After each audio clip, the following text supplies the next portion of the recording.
Good morning, everyone. Thank you so much for joining us today. I think the participant numbers are still going up slightly, but we'll get started.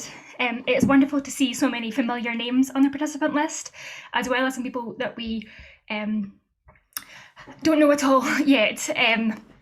You're all very welcome. My name is Lorna Dennison. My pronouns are she and her. I am a senior consultant at MHM and I lead our US division. Although I'm joining today from Glasgow in Scotland, and my colleagues Rhiannon and Laura are also in the session today, they'll be introducing themselves later. But we would also love for all of you to introduce yourselves. Please do pop your name and organisation in the chat function to say hello. A reminder that the default chat option is to direct a message just to the panellists. Please do change it to message all participants so that we can see everyone and everyone can see who's on the group today. The purpose of today is to share some data from our recent study into the DC Baltimore market. We'll be taking you through our findings for about an hour, and then we'll have some time for questions after that. Please do add your questions to the Q&A feature, not the chat, and add them whenever you think of them so that you don't forget. We'll try to get to as many of them as possible at the end. If you're only able to stay for the first hour, that's absolutely fine. We'll be recording and sharing the session with you all afterwards, so you can catch up on the Q&A. If we don't get to your question, there will be plenty of opportunities as well to continue this conversation. We promised a new perspective on Washington DC audiences. We know that we have quite a few participants today, however, not joining us, who are joining us who are not from the DC area. You're all very welcome, and I think you're going to find that a lot of relevant information that is not necessarily DC specific. We have some insights that we do feel are more universal. Just quickly, for anyone who doesn't know us, I'm going to give you our 10-second elevator pitch. MHM is an international consultancy. We work with cultural, heritage and non-profit organisations of all sizes around the world. What binds us all together as a team is that we're really fascinated by what makes people tick. We believe in the intelligence of the audience, and that the best way to find out what the audience is thinking is to ask them. And we believe in using evidence and insight to drive decision making. Our clients use our work to connect more people more deeply with their causes and feel their success. Before we dig into the data, I just want to clarify what we actually did for this study and where it came from. It's what we call an audience atlas study, which basically means it's a comprehensive picture of the market. Using 2 panel companies, we sampled 1,599 adults in the DC Baltimore area. The survey took place in November last year. We set quotas and used weighting to ensure that the sample was demographically representative of the overall population. So, for example, those aged 25 to 34, according to latest census data, make up around 17% of the DC Baltimore metro area population. So we made sure they also accounted for 17% of our sample. We did this process by age, gender, education level completed, race and ethnicity, and geography within the area. Just wanted to highlight a couple of things that might make this research different from some of the other audience surveys you might have seen recently. It covers the whole market, not just those who have been to or engaged frequently before. We wanted to include everyone, including those who might not be on your e-lists already. And we included our culture segments golden questions in the study, meaning we can look at all the data through a lens of psychographic segmentation. For anyone who doesn't know, culture segments is a system that groups audiences by their shared needs and what really drives them to engage with culture. We find this more effective than thinking about the audience in terms of demographics. Not all young people think the same, and not all people who live in Alexandria have the same tastes. We've grouped our findings into 6 ways actionable data can fuel your planning. This has been a very hard year. For many, it's been a year of trying to make plans and then changing them again and again as the goalposts keep moving. Unfortunately, we can't give you certainty on when things will get back to normal and we can all safely reopen. But what we hope to do is give you some useful insights and food for thought when it comes to audiences, at least making a few things a little bit more certain. Things like who to focus on for reopening, what to say to them, what to do about digital content. Over the last year, a huge amount of data on audiences has been made freely available. Many tracker studies have given us updates and trends on how people are responding to the pandemic. This has all been incredibly valuable, but also at times a little overwhelming. We're very conscious we don't want to add to that. Instead, we designed a focus study digging into specific areas that we'd heard from our clients in conversation would be useful to explore. We believe data should have a greater purpose, helping you make decisions now and longer term. So we've synthesized down to these 6 talking points. Know the size of your market. 1, how many people are interested in what you have to offer. 2, understand their motivations. That's where culture segments comes in by highlighting people's values. 3, listen to their pressing concerns. What impact has the pandemic had? What are they worried about? 4, focus on how to inspire. What is it that will really entice someone to come back on reopening? 5, use digital wisely. What is the future for digital? How can we make the most of it? And finally, consider what support really means and how we can galvanize support in this time. These 6 points will be the structure for today. Before I hand over to my colleague Rhiannon, I want to just take a moment for this. Throughout the next hour, we'll be pausing now and again to ask, what does this data really mean for you and your organisation in terms of action? Practically, how can we use it? What decisions do we have to make that is relevant for? We'd love for you to have that top of mind as well. If everyone leaves today with even one thing they might action or do differently, we think that's a great result. We're also really happy to explore the data more with you, so do keep in mind any questions you have for us. I will now hand over to Rhiannon. Hi, everyone. I'm Rhiannon Tasker, and I am a consultant for MHM based here in the US. My preferred pronouns are she and her. I would also like to acknowledge the traditional, ancestral, and unceded territory of the Lenape and Canarsie peoples from which I am speaking to you today, also known as Astoria, New York. So to get started, we wanted to understand the local market a little bit better. How large is the market for specific art forms and cultural activities? And how does this compare to other leisure activities? Basically, how many people are interested in what you have to offer? This is especially important given the lasting impact the pandemic has had on the tourism market. For those of you, whether in DC or not, who usually rely on those tourists to fill your galleries and theaters, it's even more important to turn your attention local for the time being. Just a note before I get into this slide, I know there's a lot of data and text here, which may be hard to read in this format on a tiny screen. Don't worry, all of the models and data we are sharing today are included in the free report you will be receiving after this webinar. It should be coming to you in the coming days. We will also be digging into the museum and performing arts numbers in a little bit more detail as we go. So to start, we wanted to get a sense of how people choose to spend their time and what the current market looked like for a variety of arts and cultural activities, as well as other common leisure activities. For reference, we define the current market as those who have visited or participated in the art form or activity within the last 3 years. Where do arts and culture fit into the broader landscape of what is available? As you can see here, we've grouped activities into 3 categories: museum and attractions, such as historical sites, art galleries, museums, etc., performing arts, theater, dance, concerts, music, and other, hiking, libraries, sporting events, recreational activities. Unsurprisingly, going to the movies and visiting libraries have the largest current market at 77% and 72% respectively. These are both very common and accessible activities. However, surprisingly, no matter the kind, all types of museums and attractions we asked about are ranked above the rest of the leisure activities and performing arts with over 50%. This high level of interest and visitation to museums shows that these cultural activities may be more in the mainstream than we normally give them credit for.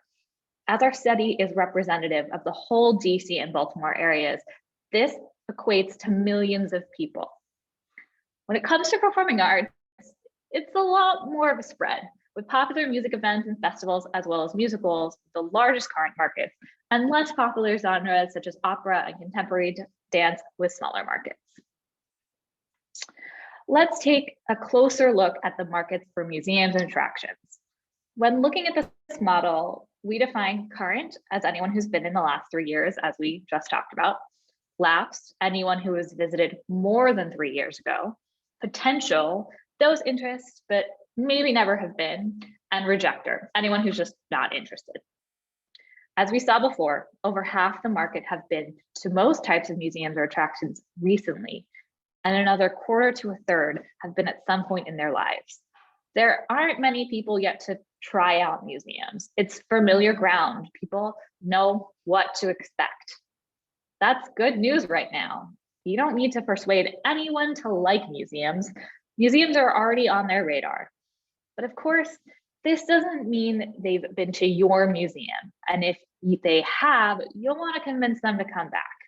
You'll need to think about ways to catch people's eye and offer them the type of experience they are looking for.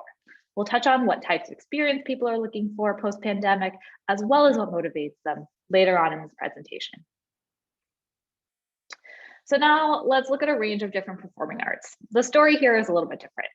The percentage of people who are in the current market is less than half for all, and the lapsed market ranges from 10% to 27%.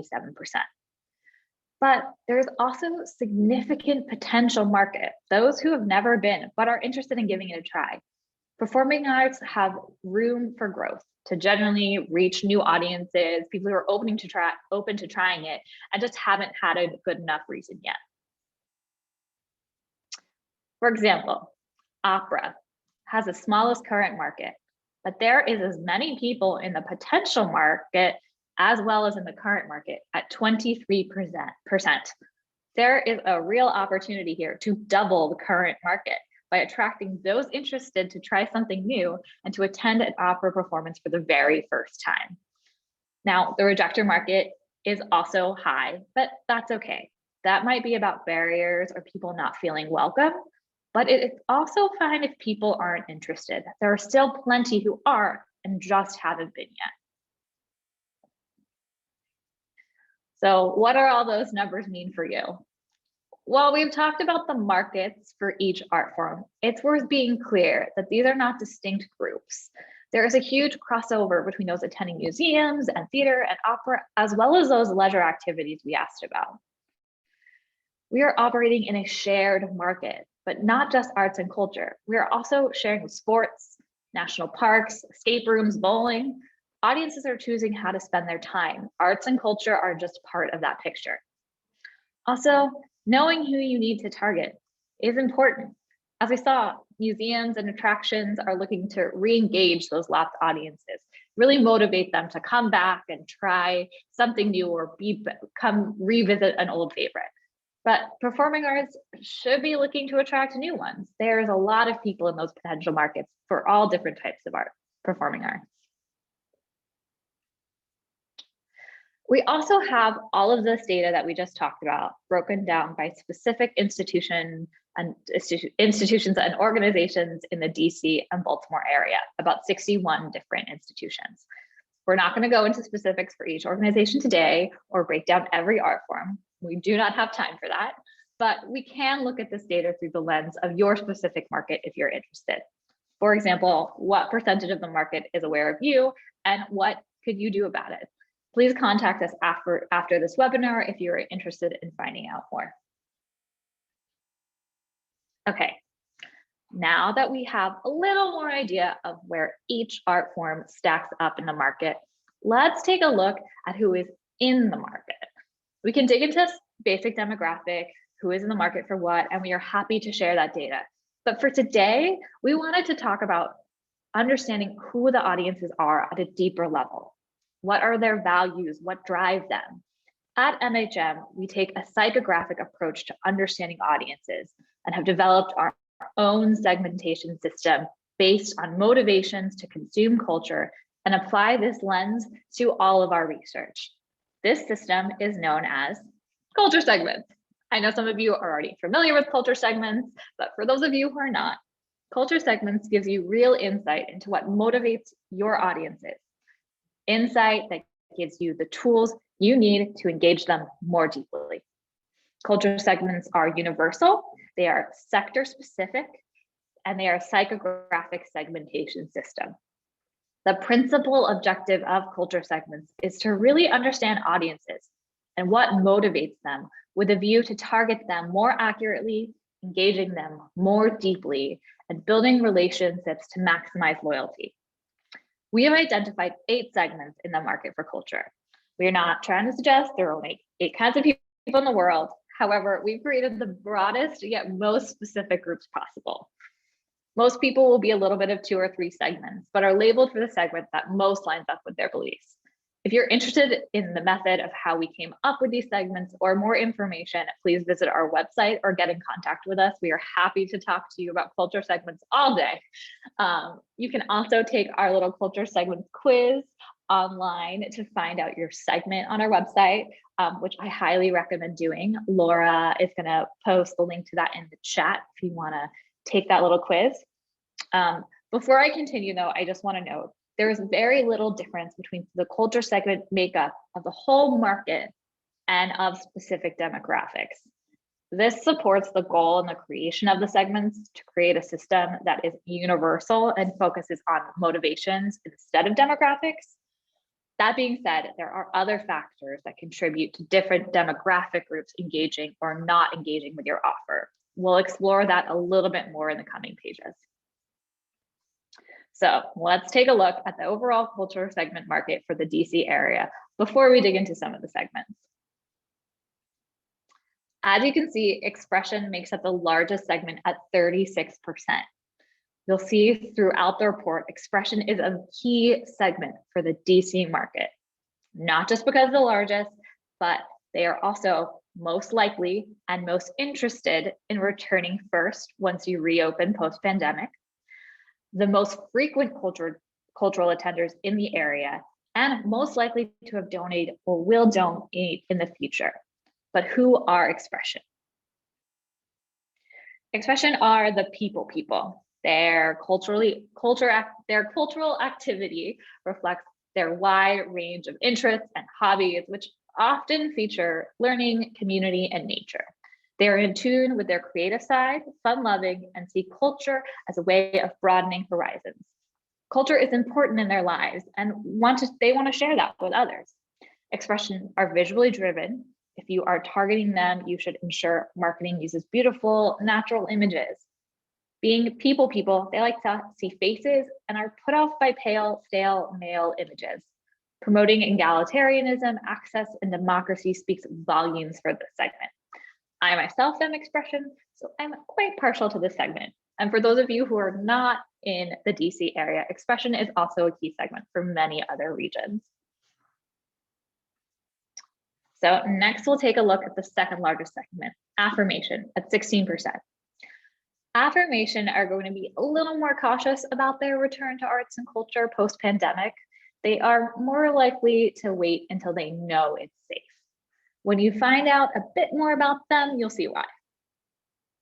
So affirmation is perhaps the most conscientious of the segments.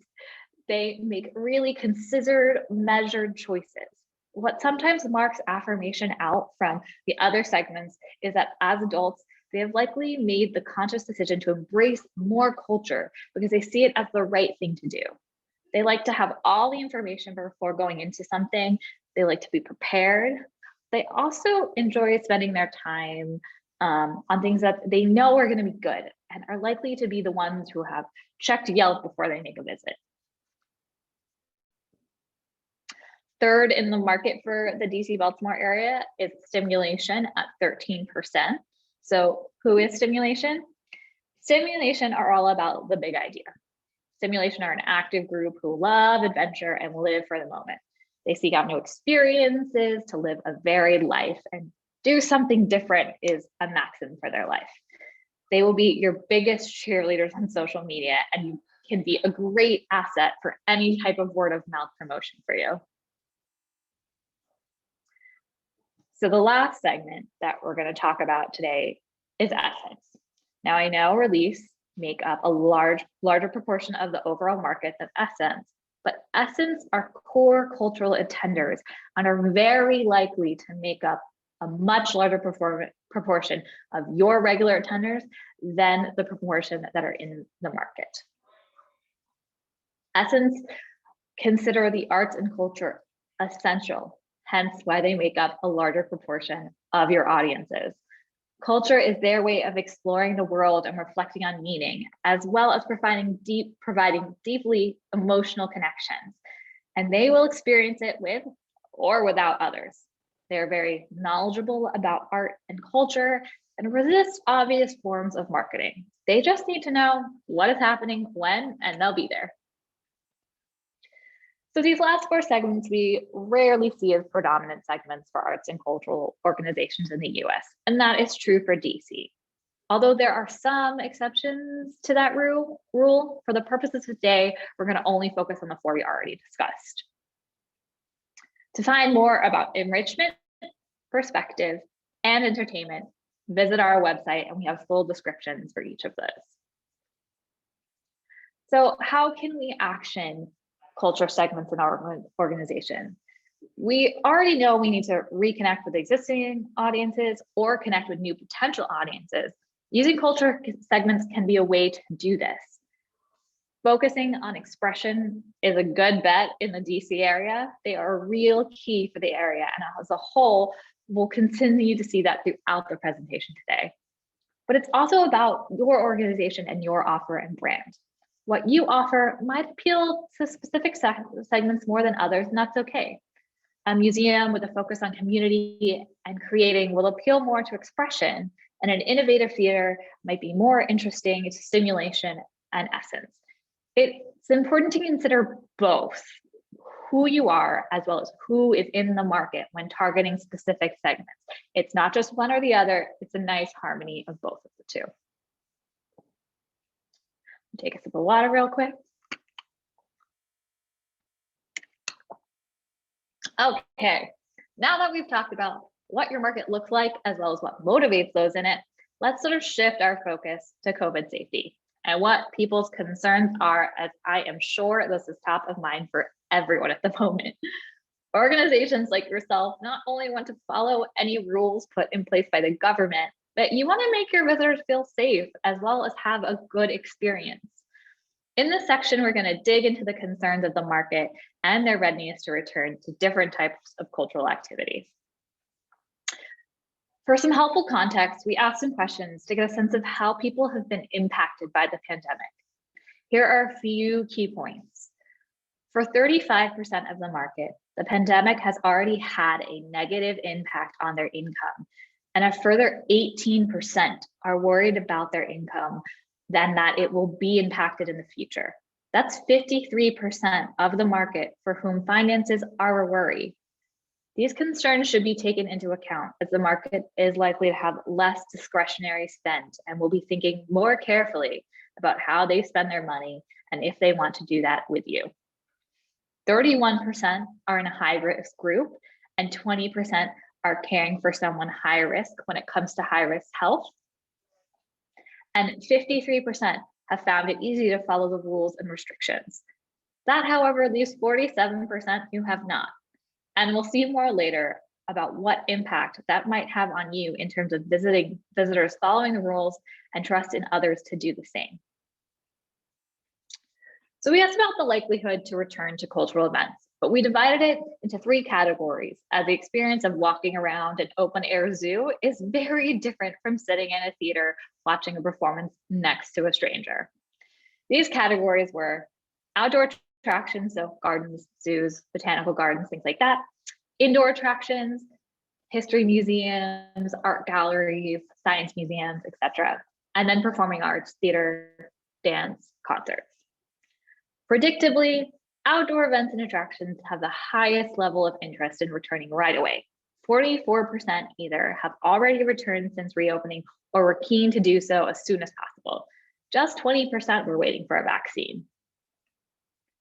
In contrast, there's more caution around indoor activities, with only 26% having visited or interested in visiting for as soon as possible for indoor attractions and 24% for performing arts. Interestingly, there is not as much difference between indoor attractions and performing arts as many would have expected. The sector has widely expected the comfort level in returning to museums to be significantly higher than that for performing arts, but audiences are not necessarily making that same distinction, as we see here in these numbers. However, there are a large proportion for both who are waiting for vaccine distribution before attending. Just to note, this survey was completed in the last 2 weeks of November, so before any vaccines were approved for distribution in the US. So these numbers may be slightly different now that vaccine distribution has begun in many areas. Knowing people's interest in returning to different types of arts and culture is helpful, but it's even more helpful to understand who wants to return first, and this is where segment-specific marketing can really help you. As we see here, expression is significantly more likely to have already returned or interested in returning as soon as possible. 61% for outdoor activities, 41% for indoor attractions, and 39% for performing arts. They should be your target segment for reopening campaigns. Remember, they are the people. They enjoy activities that help them connect with and share experiences with others. They want an emotional, personal connection with organizations, more like friends. Marketing needs to actively demonstrate desire to welcome the widest possible audience. In contrast, affirmation are more likely to wait. As I mentioned earlier, affirmation are a little more cautious in general, so it's no surprise that they are less likely than average to be ready to return to visit or have to be ready to return as soon as possible or to have already visited a cultural attraction. Although this is the second largest segment for the area, they'll take time and a lot of reassurance to return. In general, the segment really want to know what to expect in advance. They like to feel informed and comfortable that they'll get it right. So let's look now at some of the major concerns that play into people's willingness to return. The top two concerns were safety measures not followed by everyone, with 60% citing this as a major concern, and venues not putting safety measures in place, with 46% citing this as a major concern. There is obviously a general lack of trust in others when it comes to following safety measures. We, as cultural organizations, need to demonstrate care to the audience, clearly showing the precautions you've put in place and how you are enforcing them. Audiences need to see your institution as a safe place and that you are putting their safety first. That being said, be careful. As important as it is for you to show you are safe, you also want people to feel like they're visiting your organization because it will be an enjoyable and worthwhile experience, not feel like a trip to the doctor's office. Just to mention, in several other research projects before this, we did ask about other safety precautions such as masks, hand sanitizers, visible cleaning. All those things came up again and again. As these are now not only expected, but in many places required by local government, we did not include them in the survey this time because we felt they were a given. So that means you should have them. So what does all this mean? Starting with expression, the reopening messaging is a safe bet. Focus on inclusive, welcoming, and connections. But we also really need to build trust and reinsurance on safety. It's a fine line to avoid the appearance of being generic, box ticking, or exclusively strict to the point of creating an unpleasant atmosphere for people. The answer to that is care. Personal, genuine, human. Show that keeping everyone safe and looking after staff and visitors is a priority. You want to replace these images of people not quite wearing their mask correctly with these. These are some great examples from our friends at SF MoMA. As you can see here on the picture to the left is a family sitting at a table. The child is not required to wear a mask because that is their rules for their institution, but the family is, and they're laughing and having a great time. And then the one here on the right is just a visitor enjoying the space, interacting with the art, but there are no people around them. He's wearing a mask. We don't even have to say those things. You just can see it and feel like it is safe, but still fun.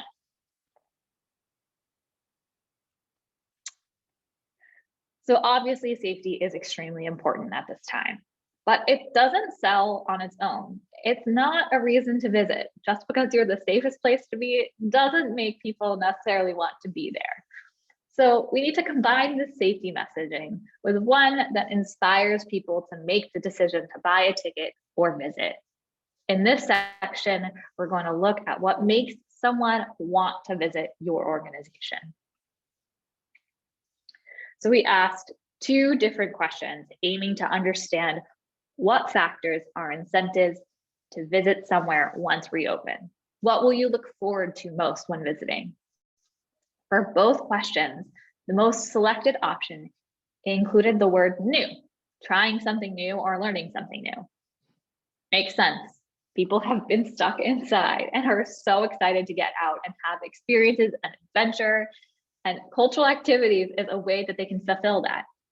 This feeling will likely not last forever. The novelty will wear off, but for reopening campaigns, you can position your offer in a way that provides a new experience, something exciting.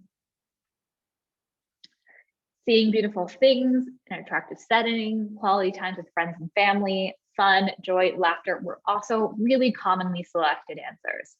These are all great options for you to combine into your marketing campaigns, along with that new exciting messaging. Bonus, all of these things are very appealing to the expression segment, so you're already doing the work to appeal to that segment who's ready to return. As you can see though, people are excited to be around friends and family, but maybe not crowds in general, with chances to be around others and being part of community were the least selected options, and fewer tourists, a chance to visit without crowds was also selected as the second highest. Visiting without crowds is hopefully only going to be around for a limited time as we see tourism's return and our capacities increase from 25% to 50% to hopefully 100%. Encourage people to take advantage now. Visit for the special shared experience with loved ones, not competing with a huge number of tourists, especially for those of you who are extremely tourist heavy locations and museums. Those crowds are gone and people can really enjoy it for themselves. This is a key insight for marketing messaging. Spend time with your friends and family instead of join us as we all gather together. That hopefully fear of gathering together will dissipate as time goes on. But for now, while the pandemic is still fresh in our minds, big crowds and lots of people is definitely not appealing. Now, we also asked about what factors went into choosing to attend a particular exhibition, performance, or cultural institution, instead of just arts and cultural in general. Again, apologies. I know some of these models are hard to read in this format, but don't worry. All of this information will be included in the report that we are sending you in the coming days, so you can get a closer look at these and really dig into them for yourselves as well. So somewhat predictably, we see that almost 50% of respondents say that having a specific interest or connection to subject matter is a motivation to attend something. But let's sort of look further down the list. Again, we see that reoccurring theme of new things, an interest in trying new things and exploring coming second at 45%. This is an easy feeling for you to tap into in your marketing. Even if you don't necessarily have anything quote unquote new to offer, see history in a new way, see X like you've never seen it before. All of these things are really ways you can tap into that new feeling.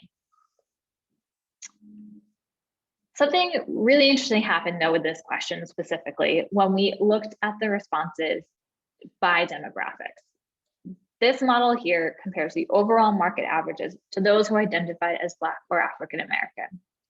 There were some significant differences when we looked at some factors versus others, such as seeing people like me reflected in the art and artists being presented, seeing people like me in the visitors and audience, and seeing people like me in the staff, volunteers, and docents.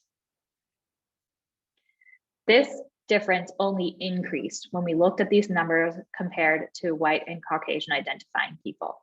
The importance of representation is already well known and is something we should all be working on in our own organizations, regardless of what this data may or may not say.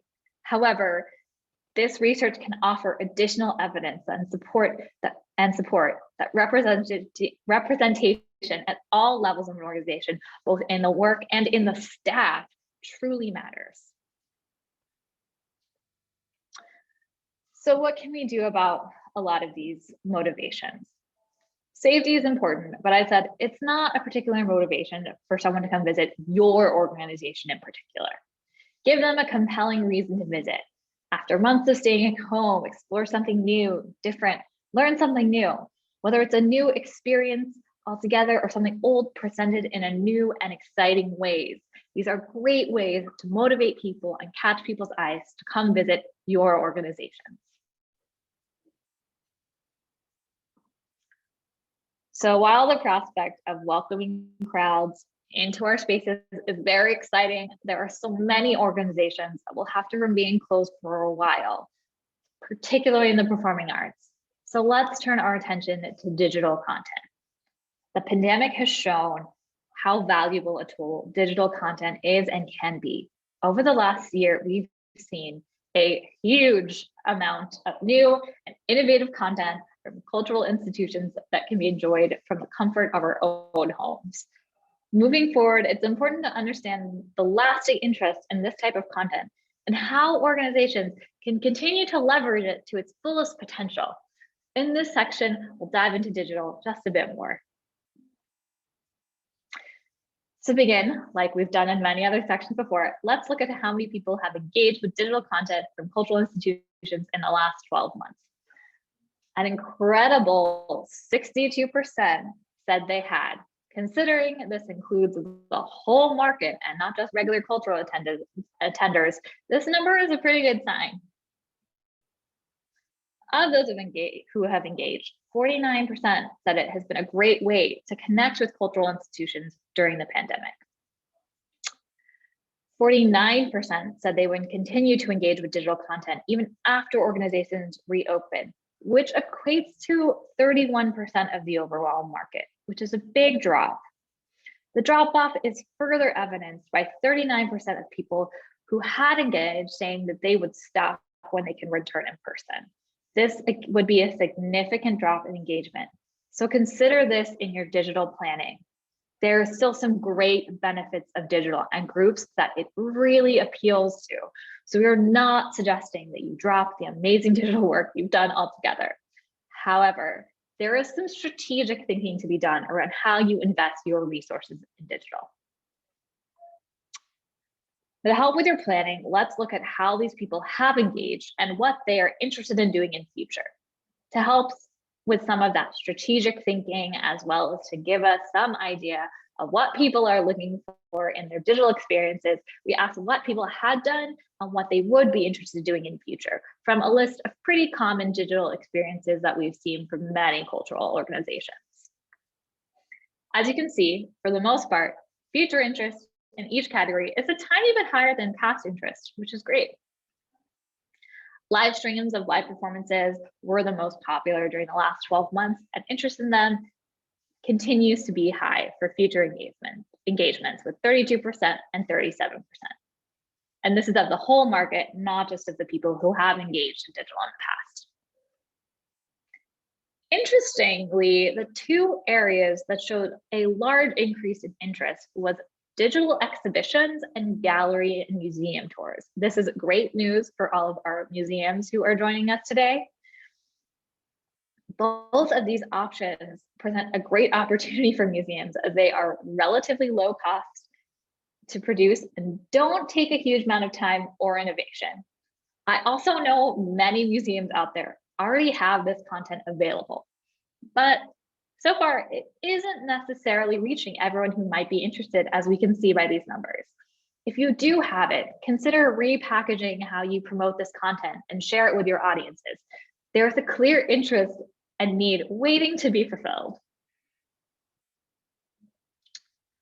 When we asked those who had engaged with digital content from cultural institutions if they had ever paid for any of it, 39% said they had. Those with children at home were significantly more likely to have paid at 59%. Nearly 50% of expression had also paid for digital content. When asked what the maximum amount they would pay for digital content would be, over half said they would pay somewhere between the $5 and $25 range. Although 46% said they would pay more than that. By charging more than that, you run the risk of pricing out half your audience. So we recommend staying in that $15 to $25 range, unless you're offering something really special. There's clearly people who are willing to pay something a little bit more. So if you've got something that's really exciting, really special, you can charge that, and there will be people there who would spend the money on it.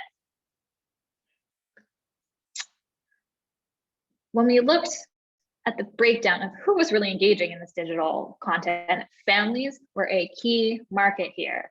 People with children at home were far more likely to engage with digital content from cultural institutions at 82% compared to 62% of the overall market.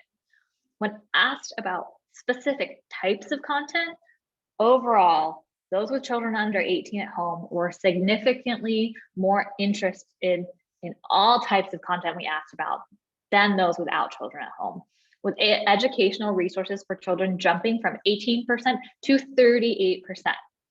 They are also more likely to have paid for digital content, 59% to 41%.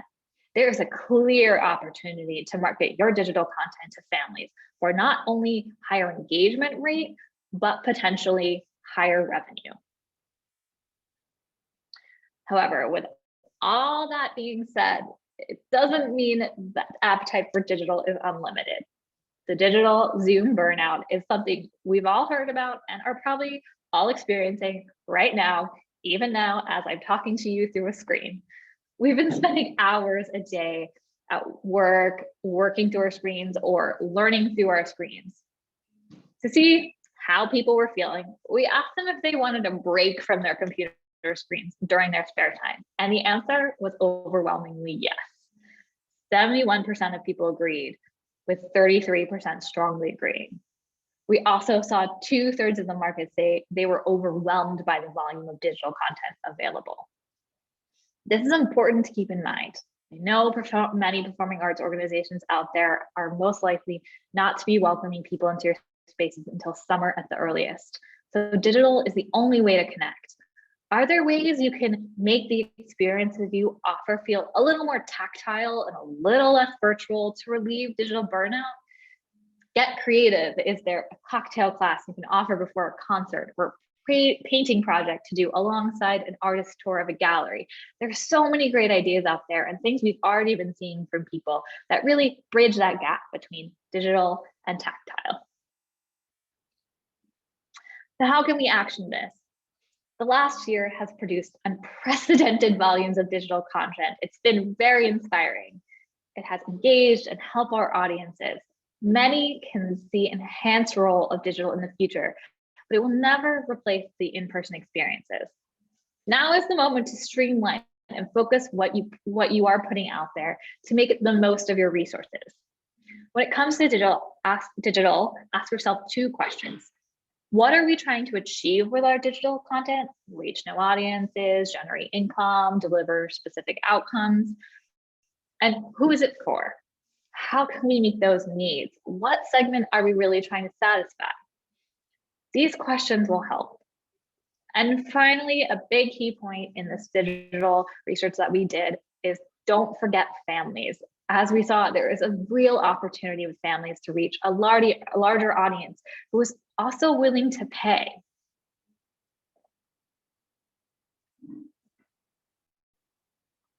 And finally, we're going to look at support. Sorry, just taking another sip of water here. Due to the prolonged period of closure, many organizations, as we know, are facing some tough financial futures. Knowing how and in what way people want to and can support you can be vital in building deeper relationships with people. This section, we're going to really dig into people's feelings towards supporting cultural organizations and how they want to do that. Before we look at donation behavior, in the future, let's first look at how much the market has supported cultural organizations in the past and how. In the Washington, D.C. area, 32% of people have donated to cultural institutions in the past 3 years prior to March 2020. So prior to the pandemic closures, 32% have donated. Those in the expression and affirmation segments are significantly more likely to donate, who have donated at 45% and 40% respectively. Of those who donated, 43% did so when visiting in person, whether it's visiting a theater or the gallery. When asked what, if any, of the following options people would do to support cultural organizations at this time, 37% said purchasing a ticket. We don't always see a ticket purchase as a show of financial support. However, those who support cultural organizations do. Acknowledging this kind of support and goodwill from your audiences and visitors can help you build really positive relationships that can easily be turned into donations down the road. A simple "thank you for choosing us," or "we really appreciate you visiting as we reopen our space" can really go a long way to building a good relationship with your audiences. When we asked about what would help motivate someone to donate to a specific arts or cultural institution, 43% of people would donate, noting that their support can help an organization that is at risk of closure, and 40% would donate to help keep artists and staff employed. Both of these reasons highlight a desire to sustain your organizations and the people who work there. This type of emergency funding messaging can bring in high donation numbers. However, it must be used sparingly and only when absolutely necessary to avoid losing trust with your donors and audience. This is also not a sustainable form of fundraising and is unlikely to build longer-term support. However, you can tap into this motivation for support by highlighting what these donations do for your organization and how it is these donations that makes it possible for you to support the artists, curators, and staff year-round, as well as all of your programming. This is a great quote from part of our research. "I enjoy visiting museums and art galleries and seeing live performances. And so I know these places are usually underfunded. And so if I can help a little, I do so. I just hope all these places will continue to be available to be enjoyed by everyone for many years to come." This really reflects that sentiment we just saw in those past numbers. Both supporting an organization in my community, as well as an organization with a strong mission that aligns with my beliefs, were also selected frequently. Demonstrate you stand for something, as well as that what your organization needs to the greater community. By putting your mission at the forefront of your fundraising campaigns, you can attract more donations as well as goodwill within your community. This type of mission-led support is more sustainable and can lead to longer-term relationships with your organization, which means a longer, more sustainable stream of support. So what does this mean? There is a clear will to support cultural institutions, but Jeopardy funding, as I'm going to call it today, should of course be used sparingly. Instead, focus on the need to sustain specific programs or artists. We know from our extensive research, not just in this survey, but in others we've done, that a specific ask is always more powerful. The jeopardy is that impact will not be achieved, not institutional loss. Consider stand-ins for buying tickets to keep audiences close. For example, pay it forward opportunities, or buy my own ticket and buy a second ticket for someone else. These types of fundraising asks. Here are two great examples from two of our friends. One here is Chester Zoo, who had an incredible fundraising campaign last year. We have a great case study about it on our website if you want to check it out. They really focus on their mission of keeping up the fight for extinction-free future. And then this other one is from 92nd Street Y from quite a few years ago, but it really focuses on expression, and they really use expression to highlight the people in their community and really highlight them to be able to build that support that they need. So don't be afraid to lead with your mission. So what's next? Well, I'm going to hand it back to Lorna for a few wrap-up notes before we jump into the Q&A, and I'm also going to chug some water. Over to you, Lorna. Thanks, Rhiannon. Before we get to questions, I'd like to come back to this idea of how can we action this? What does this mean for you and your organisation in terms of action? I hope you've been thinking of ways you might be able to use this data. If you wanted to share that in the chat, please do. We'd love to hear any of your ideas if you've had them. I also wanted to remind everyone that a full report is coming soon. We'll send it directly to anyone who attended this webinar, so there's no action needed from you on that, it'll come to you. But we do also have more data we could dig into. We asked a few more questions in each of the areas that we covered today. And we can analyse any of the questions we've shown by different audiences. If you're keen to focus on a specific segment or age group or understand the differences between groups, please do let us know. We can absolutely do that. We can also look at this data through the lens of any of the 61 organisations we included in the survey, and that includes many of you here today. So, for example, you might know that of those who have engaged with digital, 39% have paid for content so far. But that may be different for those who are closest to you. Your current market might be much more willing to pay for digital than average, so that could mean the opportunity for income generation is greater than it first appeared. But the opposite could be true, and this insight might help you make the right choice in how to price your content to maximise your reach. This is the same is true for segments. If understanding the audience's values and drivers is key to influencing and connecting with them, it's important to know who you're already reaching and what segments might have the most potential for growth.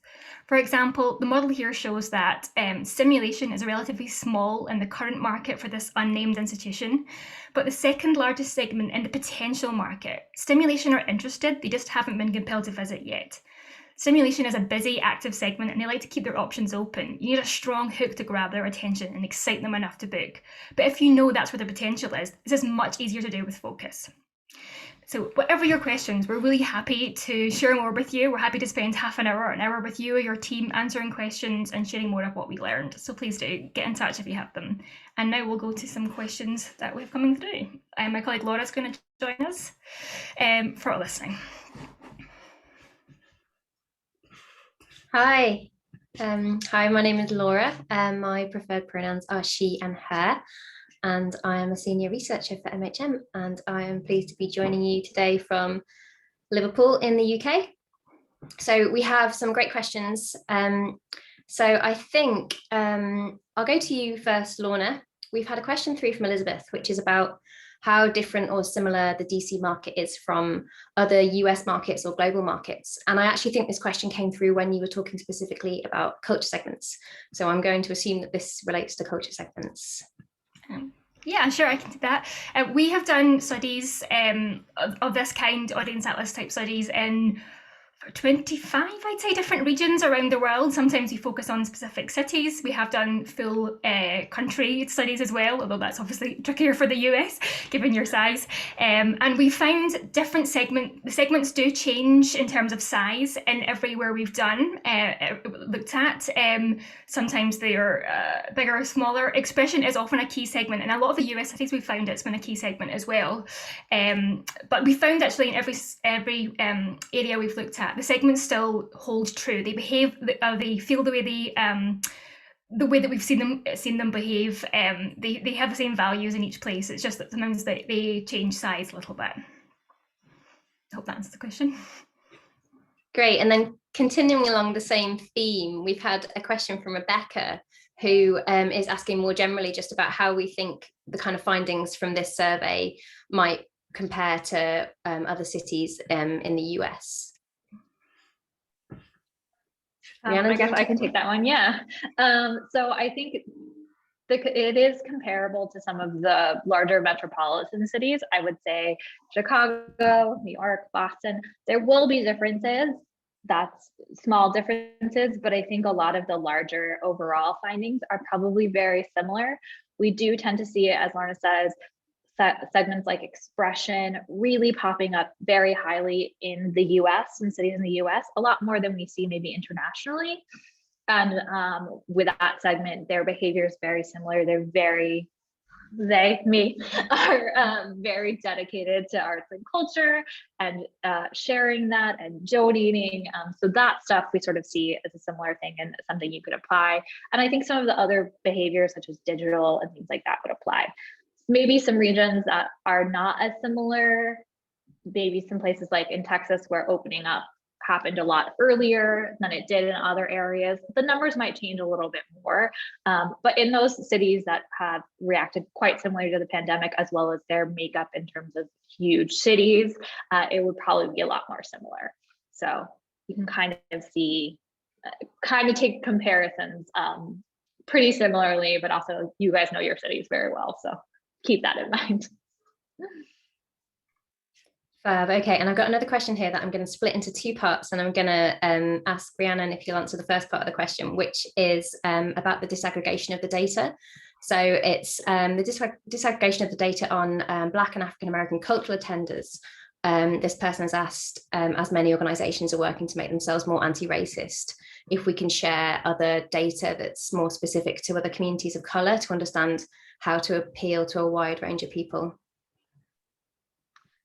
Yeah, we absolutely have that information, and we did make sure in this survey that we had our quotas not only as representative as to equal the percentage of that in the populations, but also to be large enough that we could really break down the data by certain groups. We wanted to be really specific about that and make sure that we had that information so that we could break it down. As you saw on the slide, we did specifically pull out Black and African American identifying people for that one section, because that's where we saw a huge difference. We also see a little bit of differences with Hispanic and Latinx people who are more engaged with digital content than maybe some other groups. And we can dive into those a little bit more. If you want to reach out to us, we're happy to dive into those a lot more. We have all of this data cross-tabbed by different race and ethnicity groups. So we can really dive in a lot more. And there is a little bit more insight in the report that dives into that for other questions as well, where we saw some significant differences. So you'll see that pop up in the report as well. But again, we're happy to dive into that more because we do know it's top of mind for everyone. And are there ways or things that we can do to reach some of those groups that you're specifically trying to build up in your communities? But as we saw, representation and genuine representation is definitely key. Great. Okay. And then the second part of this question, which Lorna, I don't know if you want to take this, is about whether we see any differences across different communities in the culture segments themselves. Good question.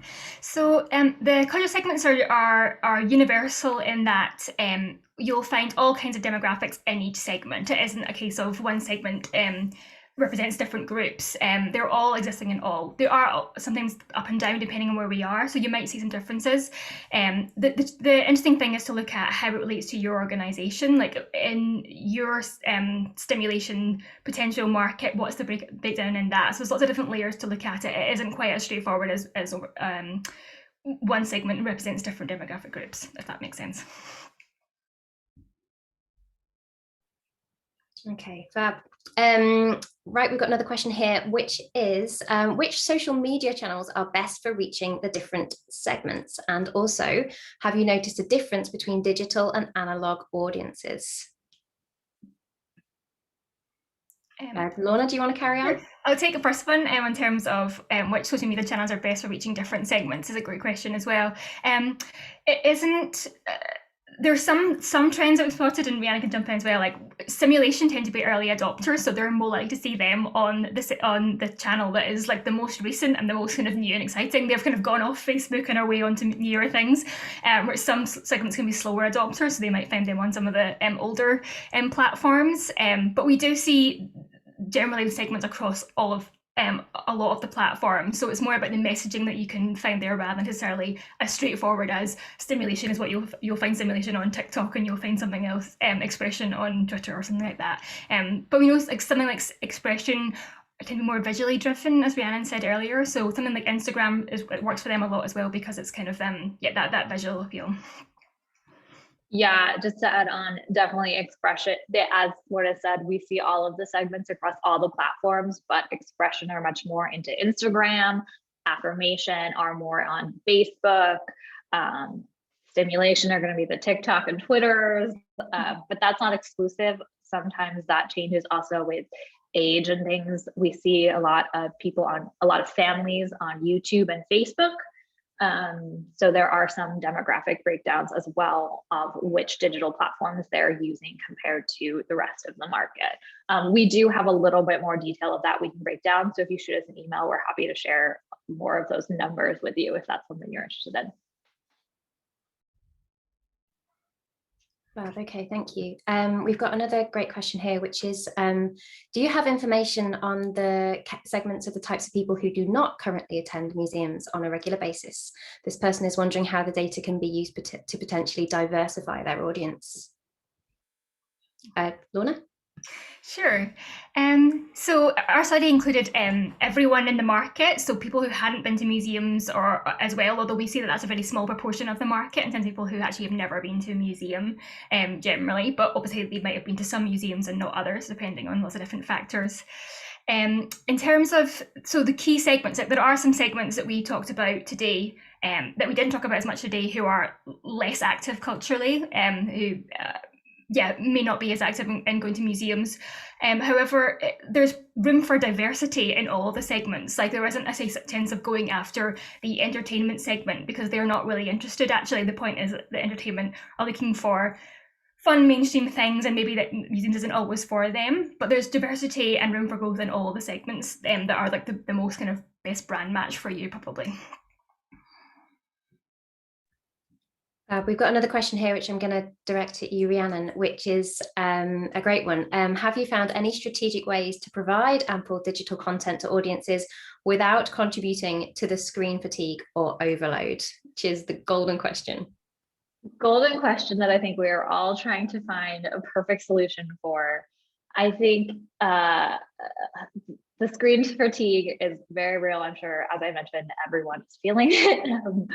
I think something we've seen successful, something that is very successful that we saw was SF MoMA, their families team, have put together a set for Sundays where they do a family activity that involves creating an art project and then also a reading. They've paired with the local library, a reading of a book about an artist. It's all geared towards children. It's themed around one artist. They've done Frida Kahlo, they've done Andy Warhol, and it sort of combines that sort of tactile experience as well with a little bit of a digital video experience.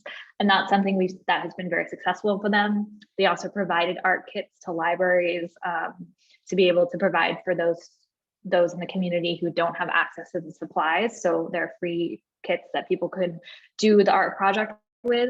So that is a really large project for them, and it took a lot of partnership and a lot of work to build it. It has been really successful for them, and we've heard some really great stories from them about it. So that really combines that sort of tactile and in-person type experience as well as the digital.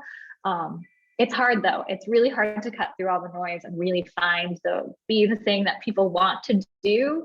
There is no golden magical answer, because if there was, everyone would do it and then it would clutter the market again, which is also not helpful. But I think about your audience specifically. Think about who it is, asking those questions that we proposed in the presentation of like, who are you looking for? And be really specific about it can help sort of cut it down and really target towards a certain group of people or audience that you really want to engage with this.